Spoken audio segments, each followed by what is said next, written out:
Dalam siaran resminya, Komisi Pembangunan dan Reformasi Nasional Tiongkok menyatakan bahwa sejak penyesuaian harga minyak domestik pada akhir Maret 2026, harga minyak mentah internasional telah mengalami fluktuasi yang signifikan. Pemerintah Tiongkok akan terus menerapkan langkah-langkah pengendalian terkait harga retail bensin dan solar mulai hari Rabu waktu setempat. Langkah ini bertujuan untuk mengurangi dampak kenaikan harga minyak internasional terhadap pasar domestik negeri tirai bambu. Dalam siaran resminya, Komisi Pembangunan dan Reformasi Nasional Tiongkok menyatakan bahwa sejak penyesuaian harga minyak domestik pada akhir Maret 2026, harga minyak mentah internasional telah mengalami fluktuasi yang signifikan, di mana 3 perusahaan minyak terbesar Tiongkok yakni China National Petroleum Corporation, China Petrochemical Corporation, dan China National Offshore Oil Corporation telah diperintahkan untuk mempertahankan produksi dan memfasilitasi transportasi guna memastikan pasokan yang stabil. Berdasarkan mekanisme penetapan harga yang berlaku, harga bensin dan solar seharusnya naik masing-masing sebesar 800 dan 770 yuan per ton. Namun berkat langkah pengendalian, harga tersebut mulai Rabu akan naik masing-masing sebesar 420 dan 400 yuan per ton. Meski demikian, otoritas terkait diminta untuk meningkatkan pengawasan dan inspeksi, serta mengimplementasikan langkah tegas untuk menindak aktivitas yang melanggar kebijakan harga nasional guna menjaga ketertiban pasar. Siapa, Bang?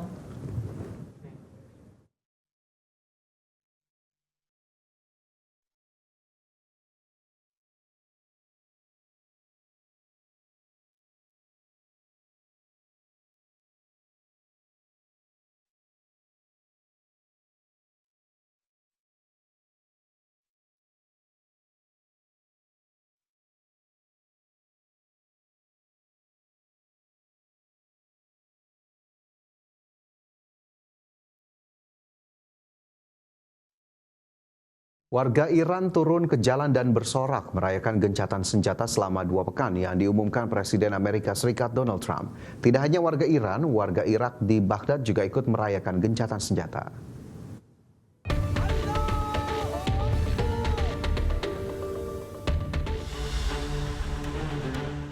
Jalan-jalan di Iran dipenuhi warga. Mereka bersorak dan mengucapkan syukur setelah Presiden Amerika Serikat Donald Trump mengumumkan melalui media sosialnya akan menunda serangan ke Iran. Pemerintah Iran menegaskan gencatan senjata ini adalah bentuk kemenangan Iran dalam perang melawan AS dan Israel. Meski ditunda selama 2 pekan, Iran tetap bersiap menghadapi serangan Israel. Tidak hanya warga Iran, perayaan gencatan senjata juga berlangsung di ibu kota Irak, Baghdad. Warga Irak turun ke jalan dan bersorak. Sebelumnya Iran telah ditarik ke dalam perang dengan kelompok-kelompok bersenjata pro-Iran dan pasukan Amerika Serikat melakukan serangan terhadap satu sama lain. Berbagai sumber, IDEX Channel.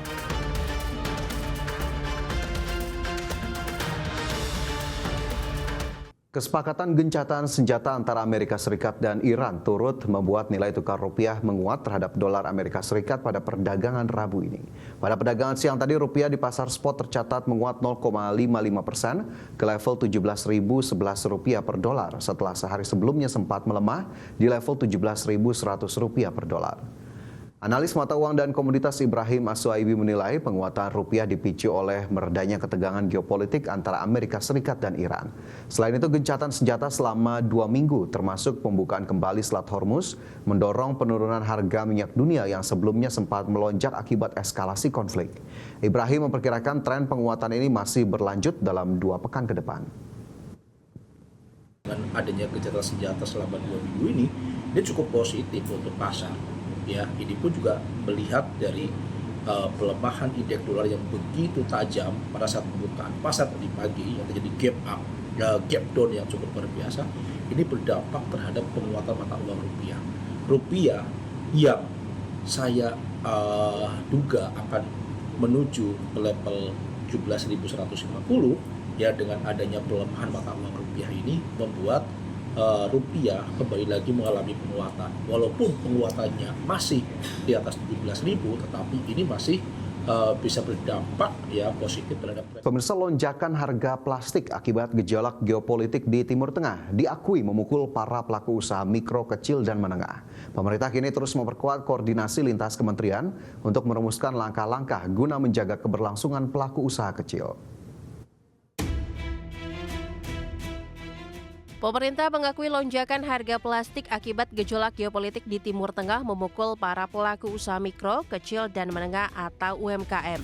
Menurut Menteri UMKM Maman Abdurrahman, saat ini koordinasi lintas kementerian terus dilakukan untuk merumuskan langkah-langkah guna menjaga keberlangsungan pelaku usaha kecil. Maman memastikan pihaknya akan menjaga stabilitas pasokan dan solusi atas kenaikan harga yang kian membebani ongkos produksi UMKM. Ya, khusus ini saya sudah tugaskan Eselon 1 Pak Riza dan Pak Temi untuk bicarakan dengan Kementerian Perdagangan. Jadi kan begini, itu kan ada produk turunan dari crude oil kita sebagai salah satu bahan untuk produksi plastik. Nah ini nanti lagi sedang dalam pembicaraan. Jadi kemarin pas saya di Cina dapat laporan itu dan saya sudah tugaskan tim Eselon 1 untuk bicara dengan Kementerian Perdagangan. Nanti hasilnya seperti apa saya kabarin ke teman-teman media.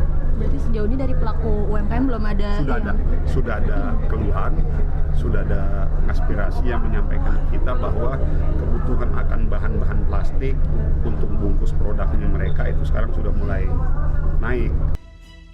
Sebelumnya harga plastik di dalam negeri dilaporkan melonjak lebih dari 50% seiring memanasnya konflik di Timur Tengah yang melibatkan Amerika Serikat, Israel, dan Iran. Konflik yang berdampak pada ditutupnya Selat Hormuz mengganggu pasokan bahan baku utama plastik dan mendorong kenaikan harga di pasar domestik. Dari Jakarta, Ade Firmansyah, IDX Channel.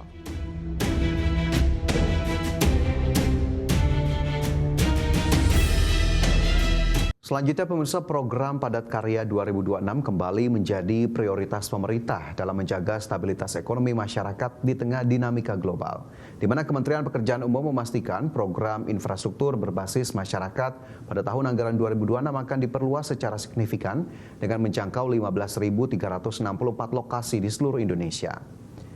Menteri Pekerjaan Umum Dodi Hanggodo menyampaikan bahwa kebijakan ini tidak hanya ditujukan untuk mempercepat pembangunan infrastruktur, melainkan juga untuk membuka lapangan kerja dalam jumlah besar, di mana pemerintah menargetkan program ini mampu menyerap hingga 1 juta tenaga kerja, sekaligus mendorong pertumbuhan ekonomi lokal di berbagai daerah. Adapun Dodi menambahkan nilai anggaran untuk program infrastruktur berbasis masyarakat tahun ini mengalami peningkatan dari pagu awal sebesar 4,84 triliun rupiah menjadi 5,48 triliun rupiah.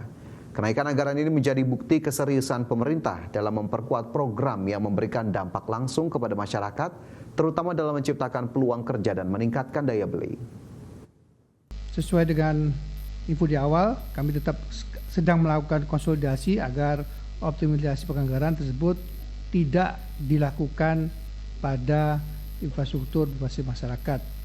Tapi sehingga kami akan tetap mengalokasikan anggaran untuk IBM sebesar 5,48 triliun dengan konsekuensi penyesuaian pada anggaran kegiatan-kegiatan yang non infrastruktur berbasis masyarakat. Dapat kami laporkan dalam kesempatan yang berbahagia ini dengan total alokasi anggaran sebesar 5,48 triliun, total target lokasi program IBM tahun 2026 adalah mencapai 15.364